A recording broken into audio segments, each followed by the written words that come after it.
Welcome back my fish loving people. This is Pawan Keshav and you are watching DIY Aquascaping.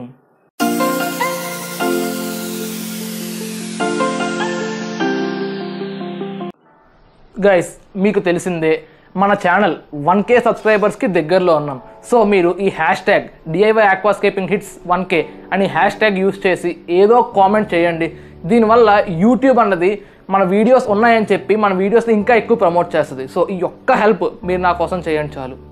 So ఇవాల్టి వీడియోలో నేను బెట్టా fish facts గురించి చెప్పబోతున్నాను. And అలాగే ఈ ఫ్యాక్ట్స్తో పాటు మనం బెట్టా ఫిష్ ట్యాంక్ని సెటప్ చేసుకునేటప్పుడు ఈ ఫ్యాక్ట్స్ని ఎలా అందులో ఇంప్లిమెంట్ చేసి ట్యాంక్ అనేది సెటప్ చేసుకోవాలో ఈ వీడియోలో నేను క్రిస్టల్ క్లియర్గా ఎక్స్ప్లెయిన్ చేస్తున్నాను. సో ఈ వీడియోని ఎండ్ దాకా వాచ్ చేసేయండి. గైస్, బెట్టా ఫిష్ని సైమీస్ ఫైటింగ్ ఫిష్ అని కూడా అంటాం. దీనికి ఎందువల్ల ఆ పేరు వచ్చిందంటే మీకు తెలిసిందే కదా, 2 మేల్ బెట్టాస్ ఎప్పుడు హైలీ అగ్రెసివ్గా ఉంటాయి, రెండు ఫైట్ చేసుకుంటూ ఉంటాయి. సో దానివల్లే ఈ ఫిష్కి సైమీస్ ఫైటింగ్ ఫిష్ అని పేరు వచ్చింది. దీని సైంటిఫిక్ నేమ్ వచ్చేసరికి బెట్టా స్ప్లెండెన్స్, కానీ పలకడానికి ఇదే ఈజీగా ఉండడం వల్ల మనం సింపుల్గా బెట్టా అని పిలుస్తాం. గైస్, బెట్టా ఫిష్ యొక్క యావరేజ్ లైఫ్ స్పాన్ వచ్చేసరికి 2 to 5 years. ఈ బెట్టా ఫిషెస్ అన్నవి గోల్డ్ ఫిష్ తర్వాత అంత ఫేమస్ ఫిషెస్, అంటే second most famous fish in the world. Guys, betta fish అన్నది ఏషియన్ ఫిష్, అంటే బెట్టా ఫిష్ ఎక్కువగా ఏషియాలోనే ఉంటాయి, వైల్డ్లోని.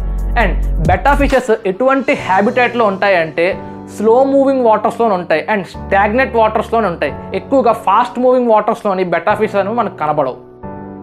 ఎక్కువగా ప్యాడీ ఫీల్డ్స్లోని చిన్న పాండ్స్లోని బెట్టా ఫిషెస్ అన్నవి ఎక్కువగా కనిపిస్తాయి. ఈ పాయింట్ని తీసుకొని మనం ఎక్వేరియంలోని అంటే బెట్టా సెటప్ ట్యాంక్లోని ఎలా ఇంప్లిమెంట్ చేయాలంటే చాలామంది ఏం చేస్తారంటే బెట్టా ట్యాంక్లోని పవర్ హెడ్ ఫిల్టర్ యూస్ చేస్తారు. బెట్టా ఫిష్కి అసలు ఫ్లోయింగ్ వాటర్ అంటే నచ్చదు, స్టాగ్నెట్ వాటర్ అంటేనే బెట్టా ఫిష్కి ఇష్టం. సో ఈ పాయింట్ మీరు కన్సిడర్ చేసుకొని సింపుల్గా అంత ఎక్కువ ఫ్లో ఉండకుండా ఉండే ఫిల్టర్ని మనం సెటప్ చేయాలి. నేనైతే ఏ ఫిల్టర్ సజెస్ట్ చేస్తానంటే స్పాంజ్ ఫిల్టర్ యూస్ చేయొచ్చు, లేదంటే hang on back filter use చేయొచ్చు. పవర్ హెడ్ ఫిల్టర్ మాత్రం అస్సలు యూస్ చేయొద్దు, ఎస్పెషల్లీ బెట్టా సెటప్లోని. పవర్ హెడ్ ఫిల్టర్లోని ఫ్లో అన్నది చాలా ఎక్కువగా ఉంటుంది. సో బెట్టాస్ ఈజీగా స్ట్రెస్ అయిపోతాయి పవర్ హెడ్ ఫిల్టర్ యూస్ చేస్తే. సో ఎప్పుడు పవర్ హెడ్ ఫిల్టర్స్ మాత్రం యూస్ చేయొద్దు. అండ్ ఏ ఫిష్ లాగైనా సరే బెట్టా ఫిష్ కూడా ప్లెంటీ ఆఫ్ స్పేస్ అన్నది కావాలి స్విమ్ చేయడానికి. ఈ పాయింట్ మీరు ఎక్కడ కన్సిడర్ చేయాలంటే చాలామంది బెట్టా ఫిషెస్ని చిన్న ఫ్లవర్ వేజెస్లో కానీ చిన్న బౌల్స్లో కానీ ఇలా పెంచేస్తూ ఉంటారు. మీరు చూస్తే షాప్ కీపర్స్ కూడా ఇలాగే చిన్న బౌల్స్లోని వీటిని వేసి అమ్ముతూ ఉంటారు. గైస్, ఇది చాలా పెద్ద మిస్టేక్, ఇది క్రూయాలిటీ అసలు చెప్పాలంటే. ఫర్ ఎగ్జాంపుల్ మీరే ఉన్నారు, మిమ్మల్ని తీసుకెళ్ళి ఒక చిన్న రూమ్లో పడేస్తే మీరు ఎలా ఫీల్ అవుతారు? In the same way betta fish కూడా అలానే ఫీల్ అవుతుంది. ఎప్పుడు బౌల్స్లోని ఫ్లవర్ వేజెస్లోని బెట్టా ఫిష్ని ఎప్పుడు పెంచొద్దు. ఈ మిస్టేక్ తెలియక చాలామంది ఇలాగే చేస్తారు. నేను కూడా స్టార్టింగ్లోని బెట్టా ఫిష్ని బౌల్లోనే పెంచేవాడిని, బట్ నేను తెలుసుకొని అలా చేయడం మానేశాను. మీరు కనుక బెట్టా ఫిష్ని బౌల్లో పెంచితే ఏమవుతుందో తెలుసా? ఫస్ట్ ఆఫ్ ఆల్ ఫిష్ అనేది స్ట్రెస్ అయిపోద్ది, సెకండ్ కలర్ పోద్ది, థర్డ్ హెల్త్ ఆటోమేటిక్గా పోద్ది, అండ్ ఫైనల్గా ఫిష్ అనేది చచ్చిపోద్ది. చూడండి, బెట్టా ఫిష్ ఎప్పుడు 2 to 5 years బతుకుతుంది. గైస్, మీ దగ్గర బెట్టా ఫిష్ కనీసం ఒక 3-4 months కూడా బతకట్లేదంటే ఇదే రీజన్ అయి ఉంటుంది. మీరు ఒకసారి చెక్ చేసుకోండి. అండ్ ఇప్పుడు నేను చెప్పే పాయింట్ మీకు తెలిసిందే, మేల్ బెట్టాస్ అన్నవి హైలీ అగ్రెసివ్ ఫిషెస్. 2 మేల్ బెట్టాస్ని ఎప్పుడూ మిక్స్ చేయకూడదు. మీరు కనుక పొరపాటున 2 మేల్ బెట్టాస్ని కనుక మిక్స్ చేస్తే ఆ 2 చచ్చిపోయే వరకు అలా కొట్టుకుంటూనే ఉంటాయి, చివరికి 2 చచ్చిపోతాయి. చాలామందికి ఈ పాయింట్ తెలుసు, నేను కొత్తగా చెప్పింది ఏం కాదు. బట్ ఇక్కడ మనం ట్యాంక్ సెటప్ చేసేటప్పుడు ఈ పాయింట్ కూడా ఇంప్లిమెంట్ చేయాలి. చాలామంది ఎలా చేస్తారంటే బెట్టాస్ వాళ్ళకి ఇంట్రెస్ట్ ఉంటుంది, వాళ్ళు ఏం చేస్తారంటే 3-4 మేల్స్ పెంచుదామని చెప్పి ఒకే ఎక్వేరియంలోని డివైడ్ చేసి అలా 4 మేల్స్ అనేవి పెంచేస్తూ ఉంటారు. నేను అలాగే చేశాను, బట్ ఎప్పుడు ఇలా చేయకూడదు. ఎందుకంటే ఒక బెట్టా మేల్ ఇంకొక బెట్టా మేల్ని చూస్తే ఆబ్వియస్లీ అగ్రెసివ్నెస్ ఫీల్ అవుతుంది. సో ఈ 2 మేల్స్ కనుక ఒకదాన్నొకటి చూసుకుంటున్నట్లయితే ఖచ్చితంగా స్ట్రెస్ఫుల్ అయిపోతాయి. ఎందుకంటే అంత అగ్రెసివ్గా ఉంటే వాటికి స్ట్రెస్ కూడా చాలా ఎక్కువగా ఉంటుంది. మీరు కనుక ఒకవేళ అలా పెంచుదాం అనుకుంటే మధ్యలో ఉన్న కవరింగ్ గ్లాస్తో కాకుండా మెటల్తో పెట్టండి. బట్ గ్లాస్ కనుక యూస్ చేస్తే 2 ఒకదాన్నొకటి చూసుకుంటే మాత్రం ఆబ్వియస్లీ 2 బెట్టా ఫిషెస్ స్ట్రెస్ అయిపోతాయి. సో ఎప్పుడు ఇలా చేయొద్దు. ఈ మిస్టేక్ ఎస్పెషల్లీ నేను కూడా చేశాను గైస్. నా పిక్స్ కూడా నేను ఈ వీడియోలో మెన్షన్ చేస్తున్నాను, చూడండి. ఎప్పుడూ ఇలా చేయొద్దు. ఇలా చేస్తే ఏమవుద్దంటే 2 బెటా ఫిషెస్ స్ట్రెస్ఫుల్ అయిపోయి 2 చచ్చిపోతాయి. దీనికి కంప్లీట్గా కాంట్రాస్ట్ ఫీమేల్ బెటాస్. ఫీమేల్ బెటాస్ అన్నవి మనం కమ్యూనిటీ ట్యాంక్లోని హ్యాపీగా యాడ్ చేసుకోవచ్చు. సో గైస్, మీరు కనుక బెట్టా ఫిష్ని పెంచాలనుకుంటే మినిమం ఒక 1 feet నానో ట్యాంక్ యూజ్ చేయండి, అంతేగాని బౌల్స్లోని ఫ్లవర్ వేజెస్లోని పెంచొద్దు. గైస్, బెట్టా ఫిషెస్ అన్నవి డయర్నల్ ఫిషెస్. డయర్నల్ ఫిషెస్ అంటే ఏంటంటే బెట్టా ఫిషెస్ డే టైం యాక్టివ్గా ఉంటాయి, నైట్ టైం రెస్ట్ తీసుకుంటాయి. ఇదే పాయింట్ని మీ ఎక్వేరియం సెటప్లోని ఎలా ఇంప్లిమెంట్ చేస్తారంటే మీరు లైట్ అన్నది ఒక 7 hours మాత్రమే ఆన్ చేయాలి, అంతకు మించి ఆన్ చేయకూడదు. అండ్ నైట్ టైం మీరు ఏం చేస్తారంటే పడుకునే ముందు బెట్టా ఫిష్ దగ్గరలోని అసలు ఏ లైట్ సోర్స్ ఉండకూడదు, అంటే ఫుల్ డార్క్గా ఉండాలి. ఇలా మీరు సెటప్ చేసుకోవాలి మీ ట్యాంక్ని. గైస్, బెట్టా ఫిషెస్ అన్నవి కార్నివోరస్ ఫిష్.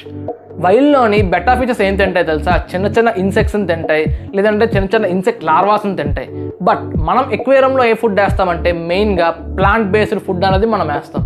ఎందుకంటే మనం గోల్డ్ ఫిష్కి అదే ఫుడ్ యూస్ చేస్తాం, బెట్టా ఫిష్కి అదే ఫుడ్ యూస్ చేస్తాం, ఏ దానికైనా అదే ఫుడ్ యూస్ చేస్తాం. బట్ మీరు గుర్తుపెట్టుకోండి, ప్లాంట్ బేస్డ్ ఫుడ్ వల్ల బెట్టా కొద్దిగా రోజులు బతుకుతుంది, కానీ కంప్లీట్గా మీరు ప్లాంట్ బేస్డ్ ఫుడ్డే వేస్తే కొన్ని రోజులకి మీ బెట్టా అనేది అన్హెల్దీ అయిపోయి చచ్చిపోద్ది. ఎందుకంటే దానికి కావాల్సిన న్యూట్రియంట్స్ ఆ ఫుడ్లో ఉండవు. సో మీరు కనుక బెట్టా ఫిష్ ఫుడ్ సెలెక్ట్ చేసుకునేటప్పుడు అందులోని ఇంగ్రీడియంట్స్ కూడా చూడండి, అది యానిమల్ బేస్డ్ అయి కూడా ఉండాలి. ఇది మాత్రం మీరు గుర్తుపెట్టుకోండి ఖచ్చితంగా. అండ్ నేను నా ప్రతి వీడియోలోనే చెప్తాను, ఒక టైప్ ఆఫ్ ఫుడ్ ఎప్పుడు వేయొద్దు, 3-4 వెరైటీ ఆఫ్ ఫుడ్స్ మీరు వేయాలి. అది బెట్టా ఫిష్కే కాదు, గోల్డ్ ఫిష్కే కాదు, ఏ ఫిష్కైనా మీరు ఇలానే చేయాలి. అండ్ నేను నా ప్రతి వీడియోలో చెప్పేదే, ఎప్పుడూ ఓవర్ ఫీడ్ చేయొద్దు. ఎస్పెషల్లీ బెట్టా సింగిల్గా ఉంటుంది కాబట్టి మీరు ఓవర్ ఫీడ్ చేస్తే ఏమవుద్దంటే ఆ అన్ఈటన్ ఫుడ్ అండ్ ఫిష్ పూపు 2 కలిపి కిందకి వెళ్ళిపోయి సెటిల్ అయిపోయి ట్యాంక్లోని అమోనియా బిల్డప్ అయిపోతూ ఉంటుంది. ఆబ్వియస్లీ ట్యాంక్లోని అమోనియా బిల్డప్ అయితే ఫిష్ కూడా ఎఫెక్ట్ అయిపోద్ది, బ్యాక్టీరియా లెవెల్ కూడా పెరిగిపోద్ది, ఫిష్ ఈజీగా అన్హెల్దీ అయిపోద్ది. గైస్, బెట్టా ఫిష్ అనేవి సింగిల్గా ఉండడం వల్ల ఈవెన్చువల్గా అవి డిప్రెస్ అయ్యే ఛాన్స్ ఉంటుంది. సో మీరు ట్యాంక్ సెటప్ చేసేటప్పుడు ఏం చేయాలంటే మ్యాక్సిమం బెట్టా ఫిష్కి మనం ప్లాంటెడ్ ఎక్వేరియం అయితే చాలా హ్యాపీగా ఫీల్ అవుద్ది. ఒకవేళ కనుక మీరు ప్లాంటెడ్ ఎక్వేరియంలో పెట్టకపోతే బెట్టా ఫిష్ని ఉండే ఎక్వేరియంలోని చిన్న చిన్న ప్లాస్టిక్ కేవ్స్, ప్లాస్టిక్ టాయ్స్ మనకి అవైలబుల్గా ఉంటాయి. సో మీరు ఏం చేస్తారంటే ఆ ప్లాస్టిక్ కేవ్స్ని తీసుకొని మీ ట్యాంక్లో యాడ్ చేయండి. దీనివల్ల బెట్టాస్ అనేవి కంటిన్యూస్గా వాటిని ఎక్స్ప్లోర్ చేస్తూ ఉంటాయి. సో అవి డిప్రెస్డ్గా ఫీల్ అవ్వవు. గైస్, మీకు తెలిసిందే బెట్టా ఫిష్ని ఎప్పుడు సింగిల్గా ఉంచాలి. బట్ ఫిమేల్ బెట్టాస్ని మనం కమ్యూనిటీ ట్యాంక్లోని యాడ్ చేసుకోవచ్చు. మీరు ఏ ఫిషెస్ బెట్టాస్తోని యాడ్ చేసుకోవాలో మీకు ఒక ఐడియా ఉండాలి గైస్. ఏది పడితే అది ఎప్పుడు యాడ్ చేసేయకూడదు. ఎందుకంటే బెట్టా ఫిషెస్ అన్నవి స్లో మూవింగ్ ఫిషెస్. మీరు ఫాస్ట్ మూవింగ్ ఫిషెస్ని ఎప్పుడు బెట్టా ట్యాంక్లోని యాడ్ చేయకూడదు. ఎగ్జాంపుల్ ఏంటంటే barbs, tiger barbs, cherry barbs, ఇవన్నీ ఏంటంటే ఫాస్ట్ మూవింగ్ ఫిషెస్. ఇవి కనుక మీరు మీ బెట్టా ట్యాంక్లోని యాడ్ చేస్తే ఖచ్చితంగా మీ బెట్టా ఫిషెస్ యొక్క ఫిన్స్ని ఇవి కట్ చేసేస్తాయి. సో ఎప్పుడు ఫాస్ట్ మూవింగ్ ఫిషెస్ని బెట్టా ట్యాంక్లోని యాడ్ చేయొద్దు. గైస్, మ్యాక్సిమం నేను మేల్ బెట్టాని సింగిల్గానే పెంచమని సజెస్ట్ చేస్తాను. బట్ ఫిమేల్ బెట్టాస్తోని మీరు వేరే ఫిషెస్ని యాడ్ చేసుకోవచ్చు. ఏ ఫిషెస్ని యాడ్ చేసుకోవచ్చు అంటే గప్పీస్ యాడ్ చేసుకోవచ్చు, మోలీస్ యాడ్ చేసుకోవచ్చు, నెక్స్ట్ కోరిడోరాస్ యాడ్ చేసుకోవచ్చు, నెక్స్ట్ కిందన తిరిగే సైమీస్ ఆల్గేటర్స్ యాడ్ చేసుకోవచ్చు. ఇటువంటి ఫిషెస్ అన్ని మీరు ఫిమేల్ బెట్టాతో యాడ్ చేయొచ్చు. గైస్, బెట్టా ఫిష్ గురించి ఇంకొక ఇంట్రెస్టింగ్ ఫ్యాక్ట్ ఏంటో తెలుసా?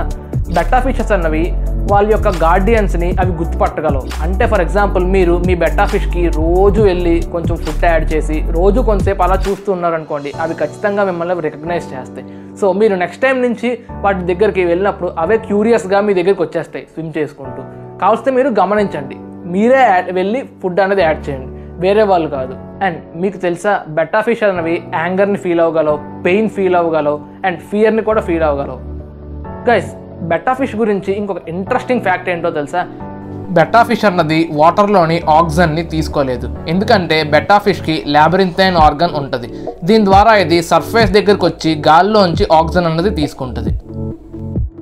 అండ్ మీరు ఎప్పుడు గుర్తుపెట్టుకోవాల్సింది ఏంటంటే బెట్టా ఫిష్ యొక్క కలర్ బ్రైట్గా ఉందనుకోండి, మంచి కలర్ఫుల్గా ఉందనుకోండి, దాని యొక్క ఉద్దేశం ఏంటంటే బెట్టా ఫిష్ అనేది చాలా హ్యాపీగా ఉంది, హెల్దీగా ఉంది అని అర్థం.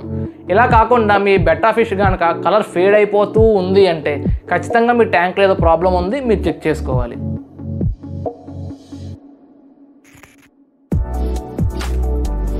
మేబీ అది బ్యాడ్ వాటర్ క్వాలిటీ వల్ల కావచ్చు, లేదంటే బ్యాడ్ వాటర్ పారామీటర్స్ వల్ల కావచ్చు, లేదంటే బ్యాడ్ డైట్ వల్ల కావచ్చు, ఏదైనా కావచ్చు. మీరు దాన్ని చూసి చెక్ చేసుకొని సరి చేసుకోవాలి. గైస్, బెటా ఫిషెస్లోని మేల్ బెటాస్ ఎస్పెషల్లీ బబుల్ నెస్ట్ని కన్స్ట్రక్ట్ చేస్తాయి. ఈ బబుల్ నెస్ట్ని ఎందుకు కన్స్ట్రక్ట్ చేస్తాయో తెలుసా? ఫిమేల్తో మేటింగ్ చేసిన తర్వాత ఆ ఎగ్స్ ఉంటాయి కదా, అవి ఈ బబుల్ నెస్ట్లోని పెడతాయి అన్నమాట. అండ్ బెటా ఫిష్ మేలే ఎప్పుడు వాటి చిల్డ్రన్ని టేక్ కేర్ చేస్తుంది, ఫిమేల్ ఎప్పుడు దాని కేర్ తీసుకోదు. ఎప్పుడైతే మేటింగ్ అయిపోయి ఎగ్స్ అన్నవి పెట్టేసిన తర్వాత ఆ బబుల్ నెస్ట్ నుంచి ఫిమేల్ని మేల్ బెట్టా అనేది తరిమేస్తుంది. అండ్ ఆ పిల్లల్ని మేల్ బెట్టా మాత్రమే కేర్ తీసుకుంటుంది. అండ్ మామూలుగా కూడా మేల్ బెట్టాస్ అన్నవి బబుల్ నెస్ట్ని క్రియేట్ చేస్తూ ఉంటాయి. మీరు ఇదేదో తప్పు అయిపోయింది అని మీరు అనుకోవాల్సిన అవసరం లేదు, ఎందుకంటే అవి వాటికి ఒక గేమ్ లాగా అనమాట. ఖచ్చితంగా అవి అలా బబుల్ నెస్ట్ని క్రియేట్ చేస్తూ ఉంటాయి. కావస్తే బెటా మీరు కనుక పెంచితే ఒక్కొక్కసారి మీరు అబ్జర్వ్ చేయొచ్చు, ఫిష్ కనుక హెల్దీగా హ్యాపీగా ఉందంటే ఇది కూడా వన్ ఆఫ్ ద సైన్, అది బబుల్ నెస్ట్ని క్రియేట్ చేస్తూ ఉంటుంది. సో గైస్, ఐ హోప్ ఈ వీడియో ద్వారా బెటా ఫిష్ గురించి మ్యాక్సిమం ఇన్ఫర్మేషన్ నేను మీకు ఇచ్చానని నేను అనుకుంటున్నాను. సో బెటా ఫిష్ లవర్స్ ఎవరైనా ఈ వీడియో చూసినట్లయితే ఫుల్గా ఈ వీడియోకి ఒక లైక్ ఇవ్వండి, మీ ఫ్రెండ్స్తో షేర్ చేయండి. అండ్ ఇటువంటి మంచి ఇంట్రెస్టింగ్ కంటెంట్ కోసం నా ఛానల్ని సబ్స్క్రైబ్ చేసుకోండి. ఆ పక్కనే గంట బటన్ కూడా కొట్టేస్తే మీరు హ్యాపీ, నేను హ్యాపీ. నేను ఎప్పుడు వీడియో అప్లోడ్ చేసినా మీకు నోటిఫికేషన్ వచ్చేస్తుంది. నేను ఇన్స్టాగ్రామ్లోని DIY ఆక్వాస్కేపింగ్ అన్న పేరుతోని ఒక పేజ్ ఓపెన్ చేశాను గైస్. అందులోని నా అక్వేరియం యొక్క ఫిష్, ప్లాంట్స్ అండ్ ష్రింప్ యొక్క ఫొటోస్ అండ్ వీడియోస్ నేను అప్లోడ్ చేస్తున్నాను. లింక్ కింద డిస్క్రిప్షన్ బాక్స్లో మెన్షన్ చేస్తున్నాను, వెళ్ళండి, చూడండి, నచ్చితే ఫాలో అవ్వండి. గైస్, ప్రతి వీడియోలాగే ఈ వీడియోకి కూడా నేను మీకు టార్గెట్ ఇస్తున్నాను గైస్. 100 likes, 50 comments. ఈ టార్గెట్ని మీరు అచీవ్ చేయడానికి ట్రై చేయండి. అండ్ అలాగే కామెంట్ చేసేటప్పుడు హ్యాష్ట్యాగ్ యూస్ చేసి మాత్రం కామెంట్ చేయండి. చాలామంది మన సబ్స్క్రైబర్స్ ఏం చేస్తున్నారంటే కామెంట్స్ అయితే చేస్తున్నారు కానీ హ్యాష్ట్యాగ్ యూస్ చేయట్లేదు. సో ఇక్కడి నుంచైనా హ్యాష్ట్యాగ్ యూస్ చేసి కామెంట్ చేయండి. గైస్, మీరు కనుక ఒక ఫిట్నెస్ ఫ్రీక్ అయ్యి ఉండి అండ్ మీ స్టైల్ గేమ్ని అప్గ్రేడ్ చేసుకుందాం అనుకుంటే నేను ఒక కొత్త ఛానల్ని స్టార్ట్ చేశాను. లింక్ కింద డిస్క్రిప్షన్ బాక్స్లో మెన్షన్ చేస్తున్నాను, వెళ్ళండి, సబ్స్క్రైబ్ చేసుకోండి. త్వరలోనే ఇంకొక ఇంట్రెస్టింగ్ వీడియోతోని మళ్ళీ ముందుకు వస్తాను. అంతలోపుకి నా పాత వీడియోస్ అన్నీ చెక్అవుట్ చేయండి. Have a great time. Life is very short. మీరు హ్యాపీగా ఉండండి, మీ ఫిష్ని, ష్రింప్ని హ్యాపీగా చూసుకోండి.